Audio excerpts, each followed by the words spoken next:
Hi అందరికీ నమస్తే. Welcome to Anu's kitchen. ఈరోజు ఈ వీడియోలో కమ్మటి టమోటా బజ్జీ ఎలా చేసుకోవాలో చూద్దాము.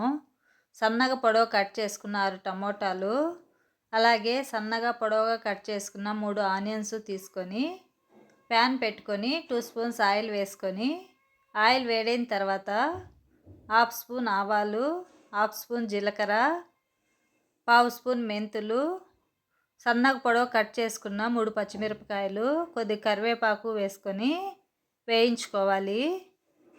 ఇవి కొద్దిగా వేగిన తర్వాత దంచి పెట్టుకున్న వెల్లుల్లి రెబ్బలు, కట్ చేసి పెట్టుకున్న ఆనియన్స్ వేసుకొని వేయించుకోవాలి. ఆనియన్ ఇలా కొద్దిగా వేగిన తర్వాత కట్ చేసి పెట్టుకున్న టమోటాలు వేసుకొని కలుపుకుంటూ 2-3 నిమిషాలు వేయించుకోవాలి. టమోటాలు ఇలా కొద్దిగా మగ్గిన తర్వాత ఇప్పుడు ఇందులోకి 1/2 స్పూన్ పసుపు, 1 స్పూన్ కారం, రుచికి సరిపడా ఉప్పు వేసుకొని ఇవన్నీ కలిసేటట్టు బాగా కలుపుకోవాలి.